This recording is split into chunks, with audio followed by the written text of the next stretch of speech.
Tip of the hat, Amarillo, Amarillo, you make the choice. Gun Eagle speaks about the results of the AISD Board of Trustees results. I've been in AISD. I come from a dynamic city of Charlotte, North Carolina. Went in as a teacher. Also Union County, North Carolina, which is it's pretty conservative, you'd say. Fort Mill, South Carolina. And I came into AISD, and I didn't like what I saw at all. These kids were not empowered. There's a power over structure. And there's kind of a revolt on by students. They're tired of it. And basically a lot of the parents are burnouts from AISD. I've met parents, grandparents, that don't want their kids in there because of their experience. And with the meta crisis, these are very complex times.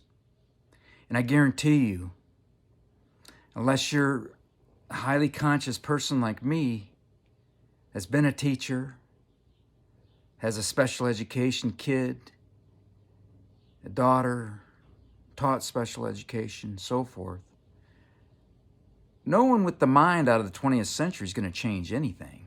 If anything, they'll make it worse. And y'all turned around and voted in 3 people that are over 65. And one with no experience in a school. Mental health. Why? Why? I had my peoples back in North Carolina, specifically one who's just a brilliant educator, but also a brilliant humanitarian. And she was like this Kimberly Anderson, Jeff. It's something else. Definitely got to get her in there. And then Robin Leah, someone that had a calling to be on the board, a calling. And from all you folks that church-going folks and so forth, it's like she has a calling. Does that mean anything? Does that mean anything? To me, that means she needs to be on the board.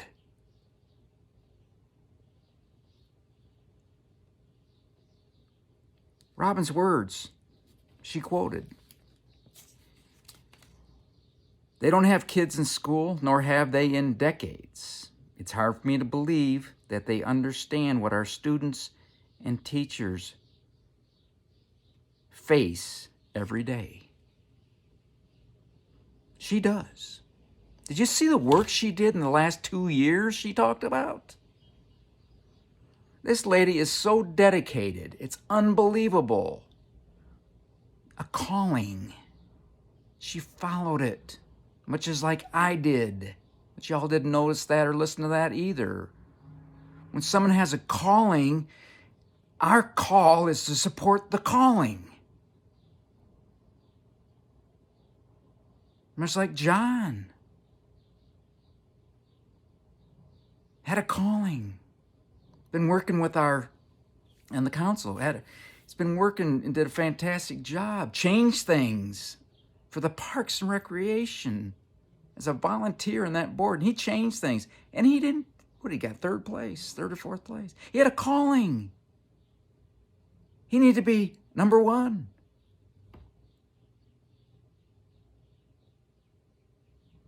They're genuine people, authentic. They even talked about that, as I did. This was a dark day and night Saturday. Truly was. This is Amarillo. 20th century Amarillo, trying to go back in time. These problems are so complex.